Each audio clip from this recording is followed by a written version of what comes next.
kids coming in. And so for me, I say that only to say for me now, whenever I'm around those guys, Al, Stanley, Chick, any of those, Lenny, I got to see Lenny yesterday. I feel 8 again. I feel 9 years old again. So getting the opportunity to play with Chick, well, no, even before the opportunity, getting a phone call that Chick wants me to come play, you know, there's a whole lot that goes into that more than just, oh, I got to learn this music. For me, it's this 8-year-old kid now I got to get up there and stand in the same place that all these great musicians have stood. My heroes, Stanley, just so many people have stood in this place where I'm supposed to stand. And how is this 8-year-old kid going to do that? But the thing that, I mean, we all know Chick can play. We all know he can arrange and all that stuff. But what really blew me away, and after playing with Bela Fleck now for well over 30 years, Chick Corea is Bela Fleck's, like Bela Fleck, the banjo player, #1 hero. And I see where Bela gets a lot of his stuff from. But Chick, and I'm sure it's like that for everybody, makes you feel so comfortable when you play with him. And the same way when you talk to people, it's a dialogue. Chick is always dialoguing. But he dialogue, at least with me, he dialogue in a way that helped me so much. Because one gig, he called me to come in at the last minute and play upright bass at the Blue Note for his 75th, one of the weeks of his 75th birthday week, 8 weeks at the Blue Note. And playing upright bass is not what I do. I own one, and that's as far as it goes.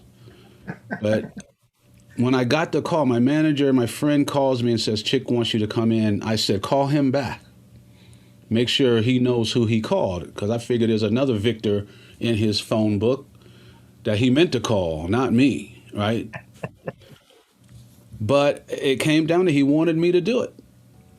And I was already fortunate enough, I was going to get to play the final week with Lenny, John McLaughlin, and Chick. And I was on me playing electric. I guess Stanley was unavailable. So I was prepared for that, but I had to come in at the last minute the week before to play upright. And that was with Hubert Laws, just unbelievable on flute, Ravi Coltrane, and Lenny and Chick. And I was totally uncomfortable.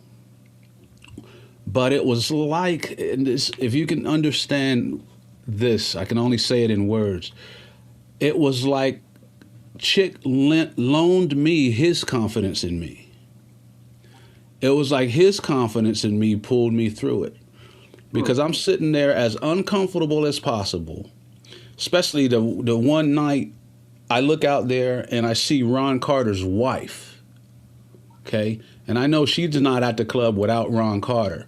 So I'm immediately real nervous now because she's there. And then I see this tall guy in a nice suit with a nice pocket square, and I'm sweating.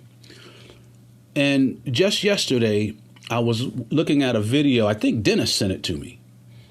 Dennis, you must have come to one of those gigs, but Dennis, you sent me some videos from the audience of those gigs. And I'm taking an upright solo. And I'm so in my own world because I'm so nervous and I'm just trying to get everything right. I think about going up the thumb position, but then I'm like, no, don't do it, and I'm here, but I'm so in my world. When I listen back to the recording, I hear Chick telling me what to do. It's obvious, except I wasn't listening. According to Lenny, I played well enough. I played well, but it blew me away listening back to it. And I hadn't listened to it in years until the other day. I was listening to some of the stuff Dennis sent me, and I hear it. Chick is telling me, he's just dialogue. Do this.